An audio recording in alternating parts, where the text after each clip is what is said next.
Aujourd'hui, nous allons explorer ensemble les ruines les plus mystérieuses au monde. Stone Age.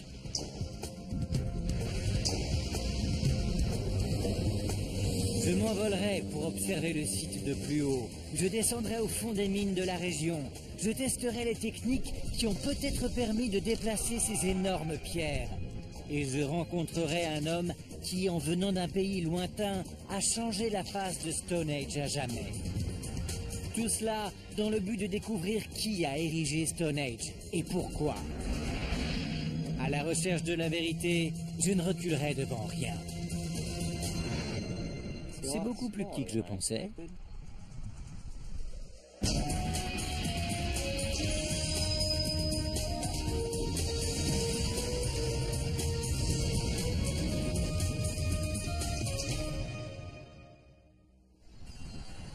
Salut, je suis Josh Bernstein.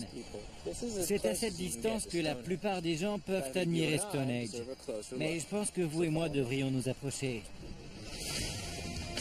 Stone Age est l'un des sites préhistoriques les plus célèbres au monde. On ne peut pas parler de découverte archéologique puisqu'il a toujours fait partie du paysage, avant l'arrivée des Anglais, avant les Romains et bien avant l'apparition de l'écriture. Cercle de ruines de 110 mètres de diamètre à une cinquantaine de kilomètres de la côte atlantique, au cœur d'une campagne vallonnée, Stone Age se tient là, renfermant de nombreux secrets, depuis des milliers d'années. Certains parlent de grandes cérémonies, d'autres de forces venues d'ailleurs, ou encore de forces plus terre à terre. Certaines personnes prétendent que Stone Age se situe au centre d'un mystérieux champ d'énergie et que ses fondateurs utilisaient cette source d'énergie que notre science ne peut détecter. Cette idée en a conquis beaucoup il y a plusieurs années, quand de mystérieux crop circles ont commencé à apparaître dans la campagne anglaise près de Stone Age. Il y a juste un problème. Les crop circles sont un canular. Nous le savons parce que leurs auteurs n'ont pas simplement avoué. Ils nous ont même montré comment ils procédaient, avec un morceau de bois, de la corde et un peu d'imagination.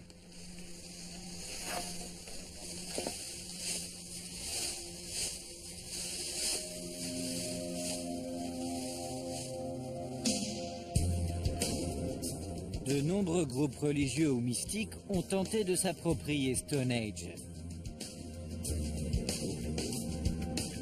Mais la véritable histoire commence il y a plus de 5000 ans, lorsqu'une ancienne civilisation a choisi un endroit afin de laisser son empreinte sur la Terre. Et cette empreinte va bien au-delà de Stone Age. Nous nous trouvons sur la plaine de Salisbury, dans la région calcaire du Wessex. C'est ce qu'on a baptisé le paysage de Stonehenge, parce que la nature est très particulière. L'archéologue Julian Richards a mené l'une des études les plus complètes sur Stone Age et son paysage. On a une vue superbe. Il souhaite me montrer que la terre autour de Stone Age est parsemée de monticules funéraires comme celui que nous surplombons. Quelque part là-dessous se trouve la sépulture de quelqu'un qui a connu Stonehenge. Mais il y a bien plus que de simples tombes autour de Stone Age. Il y a des délimitations, des démarcations de terrain, des monticules funéraires. Nous avons ici environ 2000-2500 ans de préhistoire. Certains de ces terrassements sont même plus vieux que Stone Age. C'est comme beaucoup d'éléments de ce paysage. Ils sont difficiles à voir lorsqu'on est à leur niveau. Il faut vraiment monter le plus haut possible pour bien les distinguer. Ce que je prenais pour un monument mystérieux s'avère être le cœur d'un monde préhistorique. Et il n'y a qu'une façon de l'observer. Je me trouve sur la piste de décollage.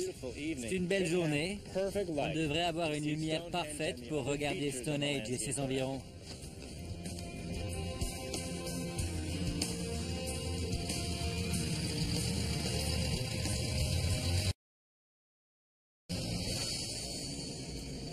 La zone qui entoure Stonehenge, soit quelques kilomètres carrés, compte la plus forte concentration de vestiges préhistoriques de toute la Grande-Bretagne. Mais leur agencement parfait demeure une grande énigme. Certaines choses ne font aucun doute pour les archéologues. Le plus vieil élément sous nos yeux est cette longue piste qu'on appelle le cursus. On pensait qu'il s'agissait d'un champ de course romain, jusqu'à ce que l'on découvre qu'il datait de 2000 ans avant l'invasion romaine. Les tumulus, des monticules funéraires, contiennent des os ainsi que des bijoux en cuivre et en bronze. On trouve des centaines de ces tombeaux circulaires à proximité de la pièce maîtresse, Stonehenge. Bien plus que des ruines, Stonehenge symbolise toute une culture. Et ma mission consiste à découvrir qui était cette civilisation.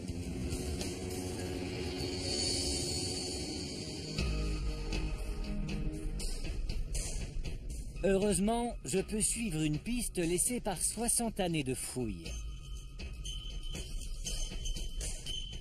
Plus de la moitié du site a été fouillé depuis 1901 et on a poursuivi ces fouilles jusqu'en 1964, lorsque la décision fut prise de préserver ce qui n'avait pas été sondé.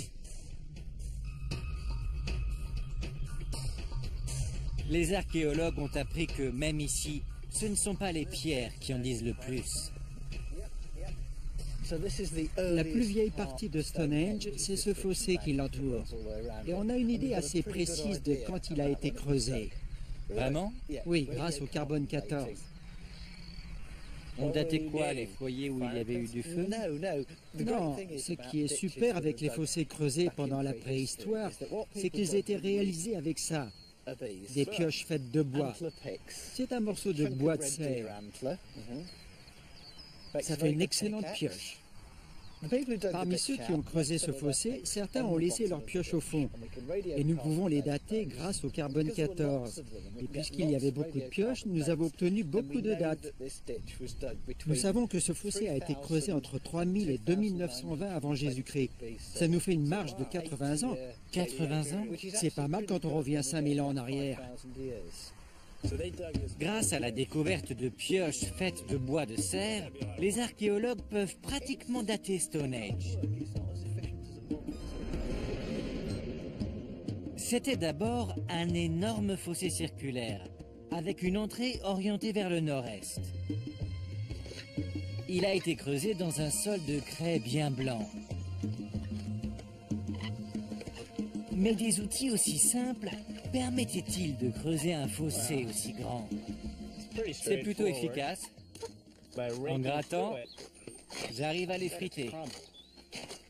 Ce qui est dingue, c'est de penser qu'il y a 5000 ans, dans ce qu'on appelle aujourd'hui l'Angleterre du Sud-Ouest, on utilisait ces mêmes outils pour creuser dans la craie. Exactement comme ça.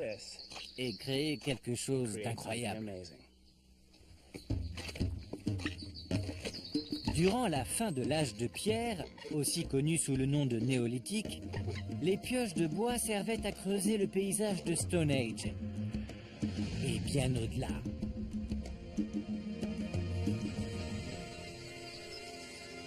Les archéologues pensent que les 150 pioches retrouvées à Stonehenge servaient seulement à creuser des fossés peu profonds. Ici, à Grimsgrave, à 320 km au nord-est de Stonehenge, ces mêmes pioches servaient à toute autre chose. La Grande-Bretagne du néolithique était en route vers le progrès. Il y a plus de 400 cavités datant de l'âge de pierre sur ces terres, et chacune renferme des indices capitaux pour la compréhension de ce monde d'autrefois. Avant même la réalisation du grand fossé de Stonehenge, les mineurs de la région cherchaient du silex, la plus importante ressource de l'époque. Encore un trou noir. Un outil révolutionnaire me mènera tout droit au fondateur de Stonehenge. L'archéologue Katie Tuck pense que des indices clés concernant leur identité peuvent encore être découverts ici-bas. Katie, en quoi cet endroit était différent il y a 5000 ans? Quand ça a été creusé, les parois étaient très blanches. Des équipes de mineurs ont peiné ici pendant plus de 1000 ans. Et ils ont creusé ces espaces immenses avec le même outil, tout simple. C'est fou. C'est pas génial? Nous avons là des outils vieux de 5000 ans. Regardez ça, le simple fait de pouvoir observer l'usure de ces pioches, d'imaginer qu'elles ont servi à creuser tout ça. En fait, dans certaines galeries, on peut bien voir les traces des coups de pioche qui ont été portés dans la craie, là où les hommes ont frappé la paroi. Ça permet vraiment de comprendre ce qu'ils faisaient, mais aussi où et comment. Absolument. Mais l'une des choses les plus intéressantes que l'on ait se trouve sur de l'argile et de la craie et sur les pioches. Nous avons des empreintes notamment de pouces des mineurs qui les utilisaient. Des empreintes vieilles de 5000 ans? Cool. Lorsque les mineurs atteignaient une profondeur d'environ 10 mètres, ils creusaient des galeries qui rejoignaient l'extérieur. Elles sont très longues et de plus en plus étroites. Ça va? Ouais. Alors qu'est-ce que vous en dites? C'est aussi étroit que ça en a l'air. Il fait froid et c'est plutôt humide. Mais à part ça, c'est sympa.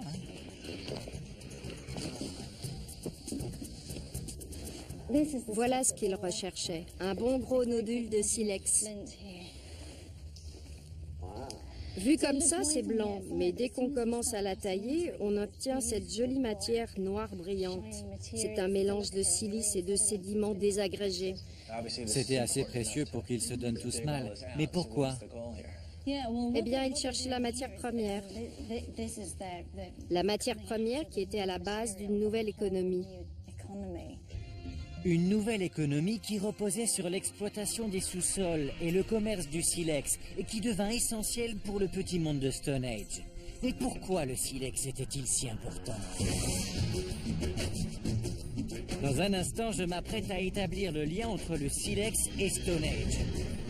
Puis je découvrirai un monde intrigant, comprenant rituels et sacrifices humains. Aujourd'hui, je tente de percer les mystères de Stone Age. Qui a érigé cet endroit fabuleux et pourquoi? Je me suis envolé pour m'apercevoir qu'il est au cœur d'un monde préhistorique. Et j'ai rampé au fond d'une mine datant de l'âge de pierre, où j'ai découvert qu'une nouvelle économie reposant sur le silex avait transformé le paysage de Stone Age. Avant le néolithique, le territoire que nous appelons aujourd'hui l'Angleterre était recouvert de forêts denses. Les nodules de silex servaient donc à fabriquer des haches afin de défricher. On a de quoi faire une hache. Faites voir. Les haches en silex étaient à la base d'une nouvelle économie. Je commence par inspecter la pierre pour voir si elle n'a pas de défauts éventuels. L'action de tailler un nodule de silex s'appelle le façonnage du silex. Et voilà. Bien joué. En tant que moniteur de survie, j'ai moi-même taillé le silex. Mais John Lord est un maître. Cela fait plus de 30 ans qu'il perfectionne sa technique. Je vais maintenant affiner la pierre avec des outils plus petits. Ne croyez pas que John se contente de frapper n'importe comment. Ce travail est extrêmement précis.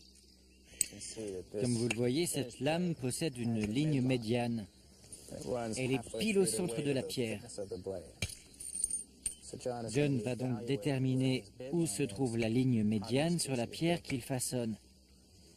C'est technique. Le façonnage de silex est un art très technique.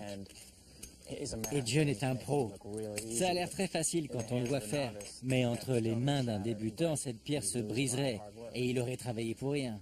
Pour John, ça prend quelques minutes. Celle-ci peut encore casser. On verra. Il lui faut seulement quelques minutes pour appliquer ce qu'il a appris durant de nombreuses années. C'est fascinant. C'est précis. Joli.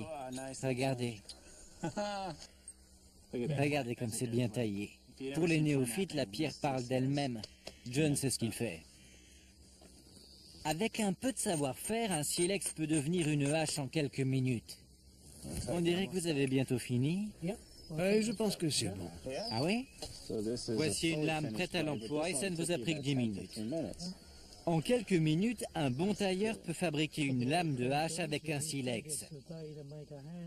Bien des années furent nécessaires pour transformer le paysage à l'aide de ces lames. Pendant la fin de l'âge de pierre, les arbres du pays furent massivement abattus. Les anciens chasseurs nomades s'organisèrent en communautés sédentaires.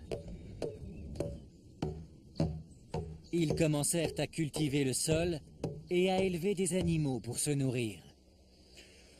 Presque. Et tout cela parce que les forêts pouvaient désormais accueillir des fermes.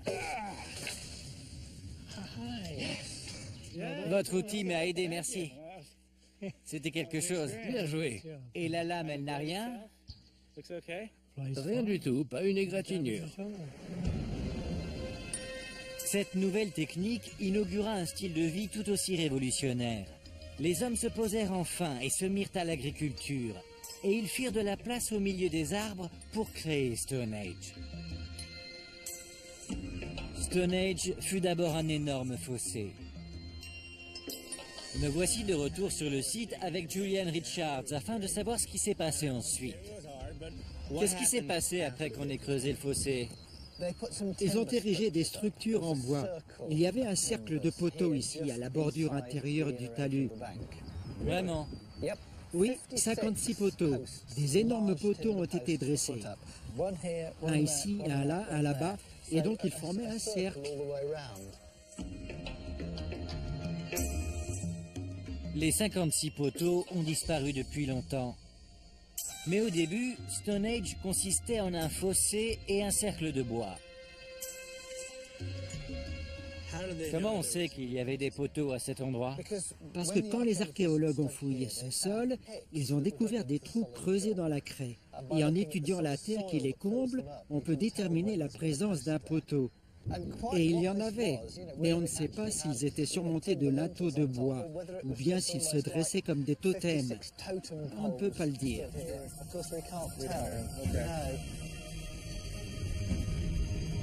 Nous pouvons seulement imaginer à quoi Stone Age ressemblait quand il était fait de bois.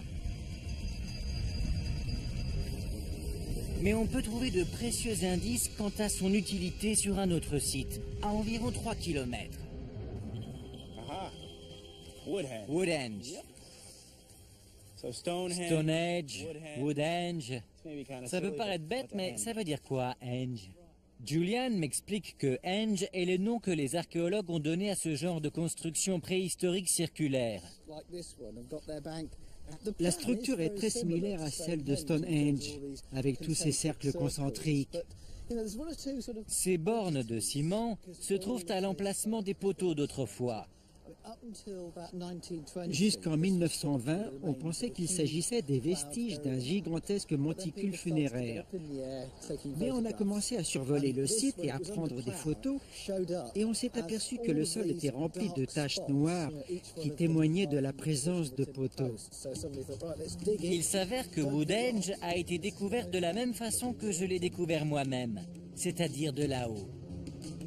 Et en son centre exact, les archéologues ont mis le doigt sur un secret macabre. Ici, ils ont trouvé la tombe d'un enfant. Vraiment? Oui, cet enfant avait le crâne fendu. Intentionnellement? C'est comme si on avait affaire à une sorte de sacrifice. Un sacrifice. Il semblerait que les haches en silex ne servait pas qu'à couper des arbres. Mais pourquoi? Quel genre de rituel pouvait impliquer le sacrifice d'enfants? C'est difficile de savoir quelle cérémonie pouvait avoir lieu dans un endroit comme Woodhenge. On imagine bien des cortèges autour des cercles. Quand on a fouillé le site, on a retrouvé divers objets au sein de ces enceintes circulaires. Il y avait des poteries décorées, des ossements d'animaux, ce qui pourrait indiquer que l'on festoyait ici. Et pile au centre, il y a cette tombe.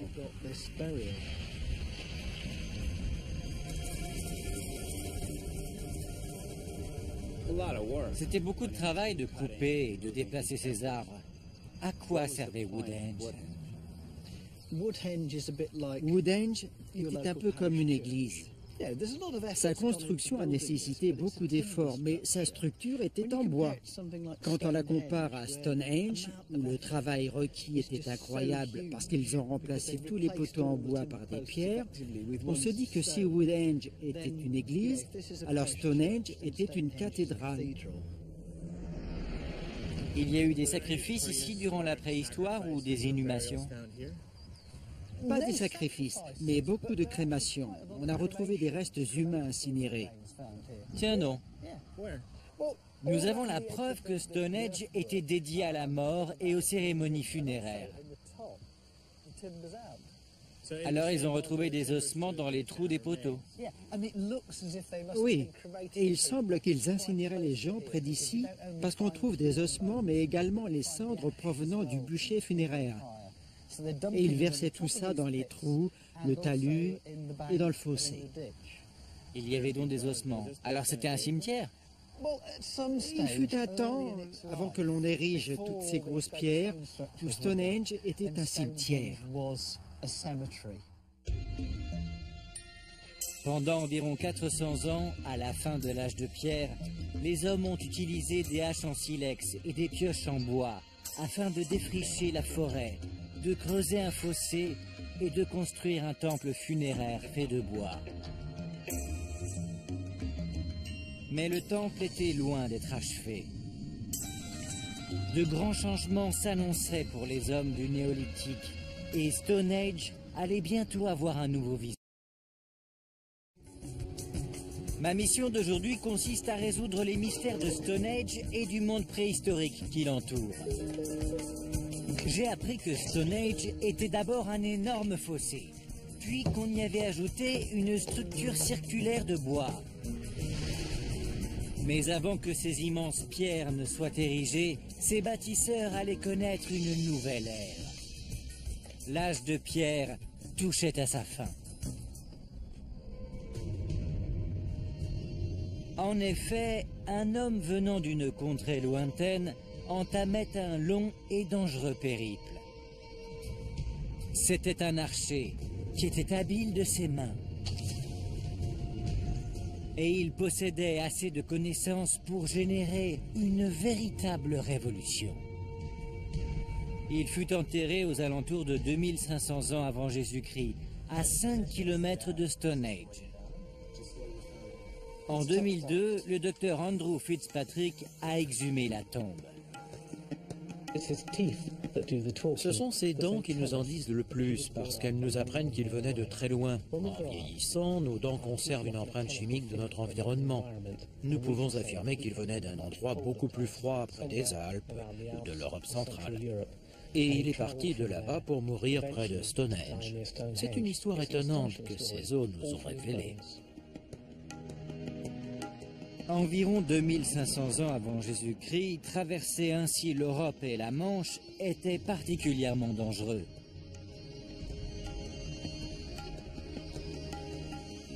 Mais l'archer réussit sa traversée et devint un homme très important dans son pays d'accueil. Ce sont les gens qui l'ont enterré qui nous indiquent son importance, parce qu'ils ont placé énormément d'objets dans sa tombe. La tombe de quelqu'un d'important comptait généralement une dizaine d'objets. Celle-ci en contenait presque une centaine. En plus de poterie et d'outils de l'époque, on a trouvé dans la tombe de l'archer du métal, le plus vieil objet en or jamais découvert en Angleterre, ainsi que 3 couteaux en cuivre. La tombe de l'archer démontre également qu'il était capable de réaliser ses objets lui-même. Quel est l'objet le plus important? C'est celui qui paraît le plus insignifiant. C'est cette pierre noire toute simple.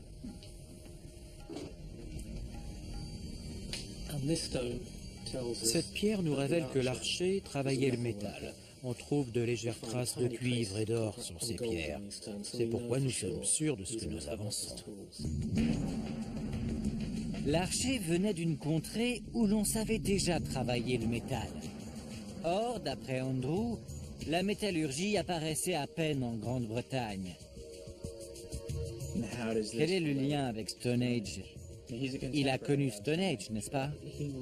Il a dû assister à la construction du monument, à l'acheminement des pierres, et a sans doute été témoin du dispositif épique mis en œuvre. Mais je crois qu'il a apporté quelque chose de nouveau, qui a marqué le début d'une nouvelle ère. Voilà le lien. Les deux choses coïncident presque, la construction d'un grand temple et l'arrivée du métal. Pour comprendre comment le métal a transformé Stone Age, je dois retourner au nord, cette fois au pays de Galles.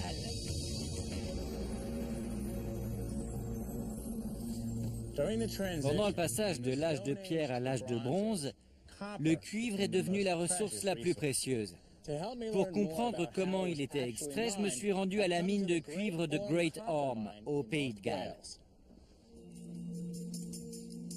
Le site de Great Orme était activement exploité durant la construction de Stone Age. C'est l'une des plus vieilles mines d'Europe et étonnamment la plus grande mine de cuivre au monde. Ici, Nick Jowett dirige des fouilles. Il a accepté de me les faire visiter. On dirait que c'est là qu'on descend? Oui, c'est ça. Ça a l'air profond. Je peux y aller en premier? Bien sûr. Accrochez-vous. C'est parti! On se retrouve en bas. J'espère bien. Bye bye. La mine de cuivre de Great Orme fut découverte en 1987. C'est immense! Les archéologues ont tout de suite compris que ces mines dépassaient tout ce qu'ils avaient pu voir auparavant en termes d'exploitation minière.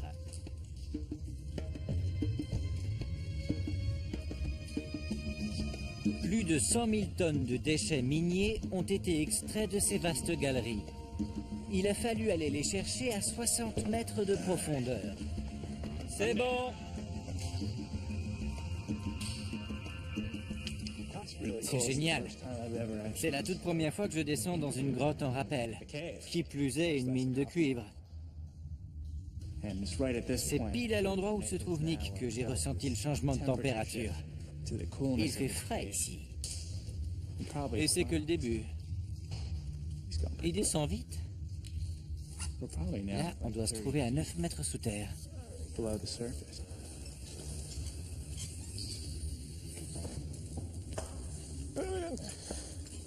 Bienvenue.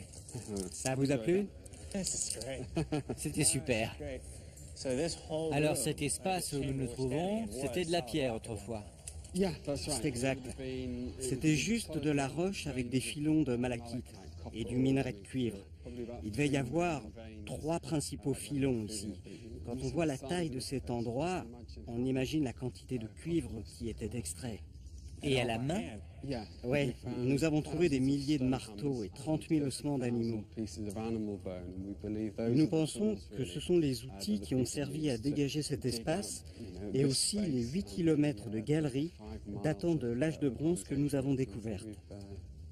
30 000 ossements et 8 km de galeries? Absolument. C'est incroyable. Ouais. Nick pense qu'à son apogée, Great Orme pourrait avoir requis une main-d'œuvre de plus d'1 millier de personnes. En comparaison, les mines de silex de Gramesgrave employaient moins de 20 personnes, exploitant une seule galerie à la fois.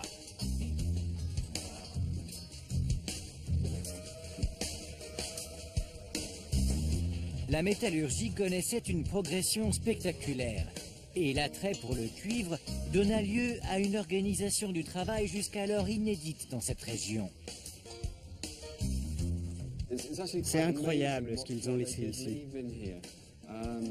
Nick m'explique que tout au long de ces galeries abandonnées, on trouve encore des traces de ce qui motivait ce travail de fourmi. On en trouve sur ces parois, de la malachite et du minerai de cuivre. Je suppose que l'espace où on se trouve a été exploité. C'était un filon de cuivre. L'opération commençait à l'extérieur. Il devait y avoir de la malachite sur le flanc de la falaise et il suffisait de la suivre sous terre. Quand il n'y en avait plus, il s'arrêtait de creuser et changeait d'endroit. Une fois remonté, je demandais à Nick quels étaient les liens entre Great Orme et Stone Age. Est-ce que cette mine était exploitée pendant la construction de Stone Age? Oui, j'en suis pratiquement sûr. Nous pensons que cette mine existait il y a 4000 ans. Mais selon nos estimations, je dirais il y a 3900 à 2900 ans. Ça coïncide parfaitement avec la construction de Stonehenge. C'est surprenant, mais seulement 5% du site de Great Orme a été exploité. Dans 50 ou 60 ans, il y aura encore des gens qui creuseront dans ces mines. C'est passionnant. Alors il y a toujours des choses à trouver? Oui, énormément. On devrait peut-être s'y mettre. Je creuse ici, vous creusez là. L'exploitation minière à Great Orme transformait la société encore davantage que le sous-sol. Désormais, les hommes maîtrisaient l'art d'extraire le métal de la roche. J'ai vu d'où venait le cuivre. À présent, Eddie me montre ce qu'ils en faisaient. Eddie Doughton est un spécialiste des techniques primitives. Il a fabriqué ce four rudimentaire avec du cuir, du bois, de la pierre et des cornes de taureau. Eddie, vous pouvez me dire ce qu'on est en train de faire? On a concassé la malachite, on l'a versée dans le creuset.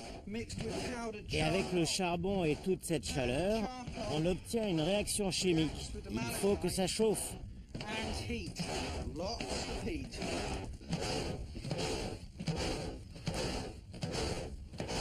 Il faut combien de temps? 1 heure?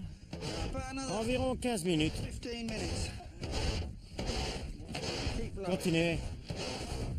L'exploitation du site minier de Great Orme nécessitait des milliers d'hommes. Les archéologues estiment que presque 2000 tonnes de minerais de cuivre y ont été extraits. Des millions de bijoux et d'ornements précieux destinés aux rituels ont été créés. Continuez de souffler, il ne faut pas s'arrêter. L'intérêt suscité par ces objets engendra une expansion économique sans précédent. Et voilà. Du cuivre pur. Julian, quelle importance avait le cuivre pour les fondateurs de Stone Age? Les pierres ont été érigées à Stonehenge lors de l'apparition des premiers métaux dans ce pays. Ceux-ci ont apporté aux hommes richesse et pouvoir parce que quiconque pouvait faire fondre le métal pouvait en faire commerce et devenir riche. Des dessins d'objets en métal ornent les pierres de Stone Age. Ses fondateurs aussi arboraient le précieux métal. Voici un poignard. Et ça, c'est une hache. 2 objets composés de métal. Je pense qu'ils décoraient les pierres avec un élément qui était cher à leurs yeux. De nos jours, on porte des montres tape à l'œil, des bijoux en or. Eh bien, à l'époque, on avait un joli poignard en bronze ou une hache en cuivre. C'était des symboles de puissance? Exactement. Pendant les dernières étapes de la construction de Stone Age, les notions de richesse et de pouvoir ont émergé, entraînant un grand bouleversement. De nouveaux symboles de puissance sont apparus. Mais la plus grande fierté de ces hommes allait être un monument en pierre. Je suis parti à l'aventure afin de savoir qui a érigé Stone Age et pourquoi. J'ai ainsi découvert un monde ancestral qui s'étend de l'âge de pierre à l'âge de fer. J'ai appris que Stone Age avait d'abord été un fossé, puis une structure circulaire en bois, réalisée tous les deux avec des outils faits d'ossements et de pierre. J'ai également appris que les nouveaux métaux avait bouleversé Stonehenge lors de la construction du célèbre cercle de pierre. Mais je ne sais toujours pas comment ces énormes pierres ont atterri là. Je suis étonné d'apprendre que pratiquement la moitié des pierres de Stonehenge a fait tout le chemin depuis la côte ouest du pays de Galles.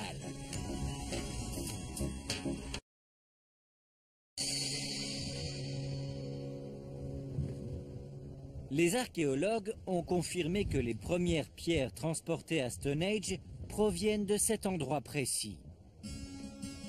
Aujourd'hui encore, on y trouve le même type de roche, la dolérite.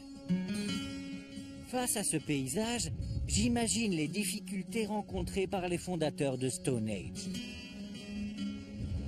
Les archéologues évaluent à 80 le nombre de pierres bleues utilisées à Stonehenge. Ça fait plus de 300 tonnes de roches qui ont parcouru 240 km vers l'est. Mais une question demeure en suspens. Comment sont-elles arrivées là? À une époque qui précédait l'invention de la roue, transporter ces pierres a dû être une tâche monumentale. Heureusement que ces hommes disposaient de cordes. Je veux à présent savoir comment elles étaient fabriquées. Il est temps d'aller retrouver mes spécialistes. Puisque les fondateurs de Stonehenge se servaient de cordes, John Lord et son épouse Val vont me montrer comment en confectionner. Val est une spécialiste des techniques primitives, tout comme son mari. Me voici donc derrière leur maison. Selon Val, j'aurai bientôt ma corde. Je tire la tige d'un coup sec. Et il faut toujours commencer par la bordure du carré d'ortie. N'essayez pas d'aller au-delà, sans quoi vous vous ferez piquer. L'ortie est une plante répandue dans cette région. Au moindre contact, elle libère un acide qui irrite la peau. Je me suis piqué. Mais Val semble avoir trouvé une parade. Tenez fermement le haut de la tige. Et voilà. Et voilà. Ça va? Oui, je crois. Il existe plus de 100 variétés de cette plante en Europe, en Asie et en Amérique du Nord. Elle représentait une ressource cruciale pour les premiers hommes du monde entier. Alors on l'ouvre comme ceci. Vous allez sûrement y trouver des insectes aussi. À table. C'est assez fréquent. Vous devez casser la tige afin d'extraire la partie centrale. L'écorce souple devient alors un matériau résistant. C'est la fibre qu'on utilise pour fabriquer la corde. La vôtre est plus jolie que la mienne. Il nous en faut un paquet. Absolument. D'accord. Une fois qu'on a rassemblé assez de fibres, on les torsade et on les renforce. Ça, vous savez faire. Oui. Bien. Je tourne le fil en le maintenant éloigné et je le rabats. Je tourne et je rabats. La tension est maintenue ici, grâce à ces deux doigts qui pincent la tresse. On tourne, on rabat. On parle de rotor car les fils sont tordus entre eux dans le sens opposé à leur torsion propre. Cela crée une corde solide. On peut tester son efficacité en essayant de la défaire. Je la tords dans l'autre sens, mais ça ne bouge pas. Et vous voyez, si on la plie en deux... Il existe plusieurs façons de procéder, mais le résultat est toujours le même. On l'a doublé. De la corde, confectionnée à partir de plantes déjà présentes à l'époque de Stonehenge. Voici notre première corde. Et voici la deuxième, un peu plus épaisse. On l'a doublée. Et la troisième. Si on voulait obtenir une grosse corde, il suffirait de continuer. Ça c'est de la corde. Et ça n'a pas été long? Combien de temps ça vous a pris? 40, 45 minutes. Alors si on avait plein de gens avec nous qui tressaient, on pourrait créer... Et plein d'orties. Oui, plein d'orties. C'est bon, c'est solide. Mais je souhaite m'en assurer moi-même. Qu'est-ce que vous en dites? Elle devrait tenir le coup. Ouais? Oui. On va voir ça. Quelques plantes tressées en 45 minutes. C'est pas mal. Et ça supporte mon poids. Ça marche. Bon, évidemment, je pèse beaucoup moins lourd qu'une pierre mégalithique. Exact. Mais si on continuait à doubler les cordes et en étant plus nombreux, on pourrait soulever une pierre aussi lourde qu'à Stone Age. C'est ce qu'ils ont fait à l'époque. Ça, on le savait déjà. Mais ça nous montre le matériel qu'ils utilisaient. La corde, c'est bon. De la corde solide et des haches en silex étaient-ils suffisants pour construire Stone Age? Ils disposaient d'outils en os et en pierre pour creuser et couper. Ils savaient transformer des plantes en cordes. Auraient-ils mis à profit tous ces atouts afin de déplacer les énormes pierres de Stone Age? Il n'y a qu'un moyen de le savoir. Julian Richards connaît tous les lieux clés pour un amateur de Stone Age, y compris un endroit rempli de grosses pierres afin de réaliser des tests. Cette pierre fait presque la même taille que les pierres bleues de Stonehenge. Elle pèse plus de 2 tonnes. Nous avons également notre propre main-d'œuvre. Ces jeunes hommes, des joueurs de l'équipe de rugby locale, ont accepté de nous donner un coup de main pour la journée. Il nous faut un objectif. Je vais donc déterminer une ligne d'arrivée et nous devrons tirer la pierre le plus vite possible jusqu'à cette ligne. 3, 4, 5. Prêt? Tirez!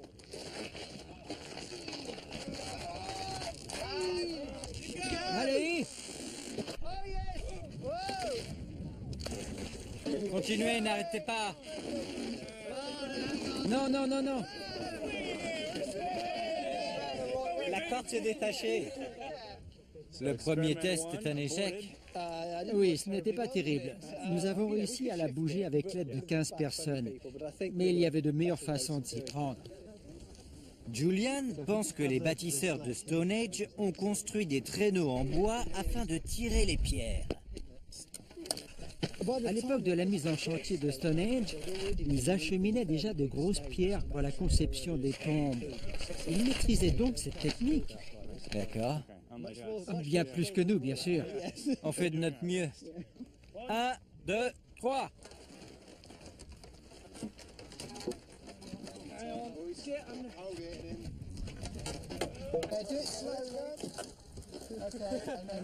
Un traîneau réduit la friction entre la pierre et le sol, ce qui permet un déplacement plus facile.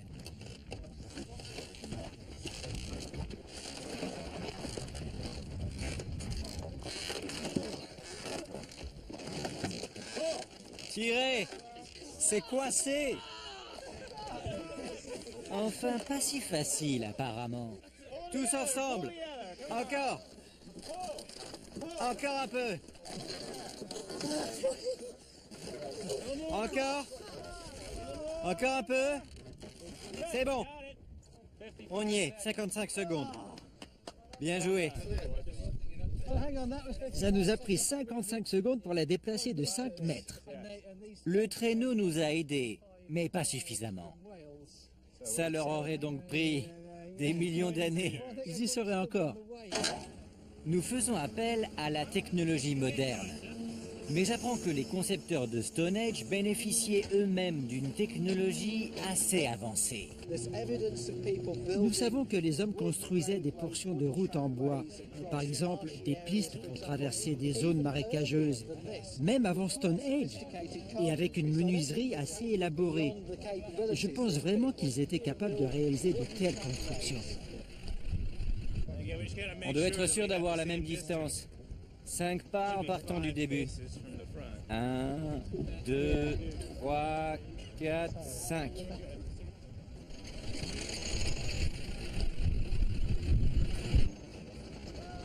Un traîneau en bois sur une piste en bois.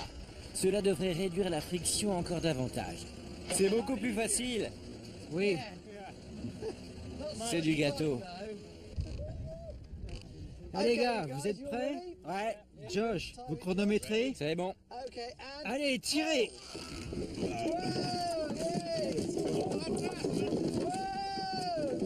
Regardez, c'est génial. Mais c'était pas gagné. 6 secondes. Une fois de plus, les fondateurs de Stone Age semblent avoir été plus évolués que je ne le pensais. C'était rapide. Oui, un peu trop rapide.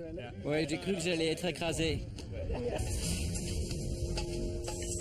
Je viens de voir comment ces hommes étaient capables de déplacer d'énormes pierres, rien qu'en utilisant les ressources naturelles qui étaient à leur disposition. Et je sais, après ma visite des mines de Great Orme, que cette société novatrice réunissait une main-d'œuvre composée de centaines, voire de milliers d'hommes. J'ai beaucoup appris sur les constructeurs de Stone Age. Je m'apprête maintenant à découvrir pourquoi. Ma mission, qui consiste à découvrir qui a fondé Stone Age et pourquoi, touche à sa fin.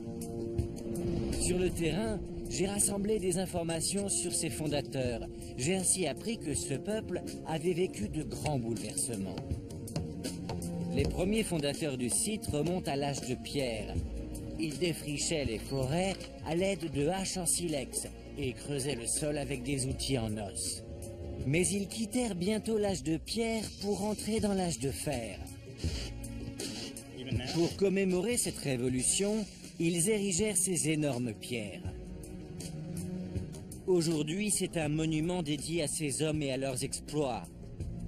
Mais c'est aussi bien plus que cela. Stone Age est un observatoire astronomique, l'un des tout premiers jamais construits. Me voici de retour sur le site, accompagné de Julian Richards, qui va m'expliquer comment cela fonctionnait. Je vois que certaines de ces pierres sont tombées. À quoi ressemblait cet endroit quand tout était parfaitement en place ? Ce que nous pensons, et bien sûr c'est difficile d'être précis, c'est qu'il y avait d'abord un grand cercle extérieur en grès. Les immenses pierres de Stone Age, appelées sarsens, ont été érigées en un cercle de 30 mètres de diamètre, surmonté d'un anneau de pierre élevé à environ 5 mètres du sol. Et à l'intérieur, il y avait un autre cercle de pierres bleues, plus petites. 60 pierres bleues mesurant près de 2 mètres ont été disposées dans un second cercle de 23 mètres de diamètre.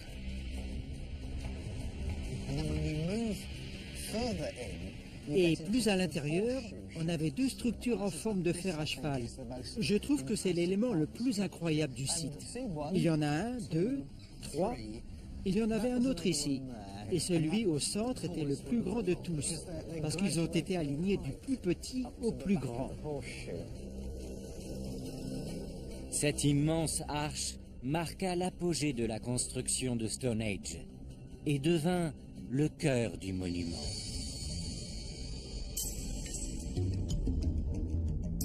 Environ 1500 années furent nécessaires pour que Stone Age, composé d'abord d'un simple fossé puis d'une structure en bois, devienne enfin un monument à part entière, comprenant une ouverture et une longue allée processionnelle orientée vers le nord-est. C'est grâce à son orientation très spécifique que le rôle de Stone Age fut découvert. L'endroit où nous nous trouvons nous donne un très bon indice. Bon, nous ne sommes pas tout à fait en été, mais en été, le soleil se lève dans cette direction. Il s'agit de l'entrée de l'enceinte.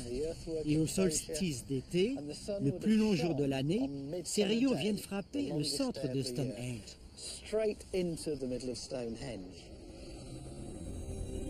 L'alignement des pierres de Stone Age prouve que ces bâtisseurs avaient assimilé un fait cosmique crucial. Ces hommes ont compris le cycle résultant de la rotation annuelle de la Terre autour du Soleil.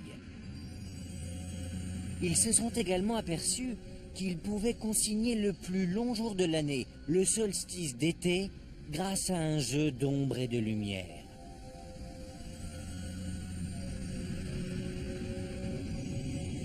À l'époque, ce jour devait être marqué par une grande cérémonie.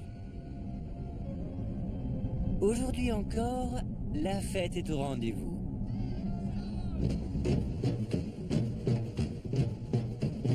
À Après avoir résolu le mystère Stone Age, mon périple s'achève le jour du solstice d'été, afin d'honorer ce lieu et de profiter d'une aurore très spéciale. Me voici de retour à Stone Age. Il y a de l'électricité dans l'air. Des milliers de personnes sont venues pour le solstice. Il est 4 heures du matin et à mesure que l'aurore approche, l'excitation monte. Dans quelques heures, les rayons du soleil inonderont l'allée, traverseront l'entrée principale et frapperont l'ancien hôtel de Stone Age.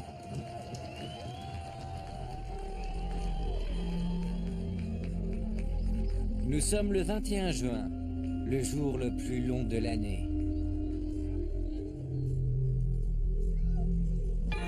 Ce jour prouve que Stone Age était une sorte de calendrier primaire.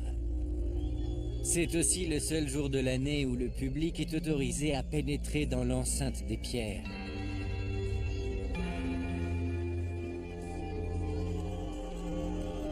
En faisant de Stone Age à la fois un temple et un calendrier, ses concepteurs ont pu suivre le soleil et le cours des saisons. Ils disposaient ainsi d'informations primordiales pour assurer leur survie.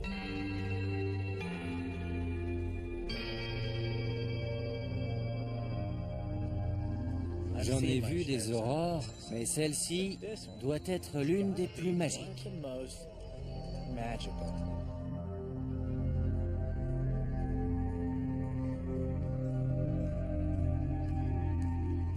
Stone Age nous rappelle que chaque vie repose sur les cycles naturels de la nature.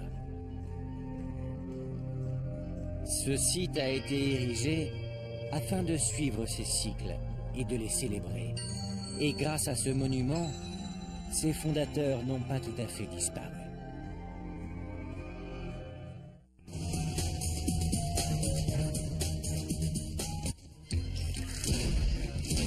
Les apparences sont parfois trompeuses. Vous faites quel métier déjà? Agent spécial Gibbs du NCIS. Retrouvez les agents du NCIS. Dans un instant, sur Historia.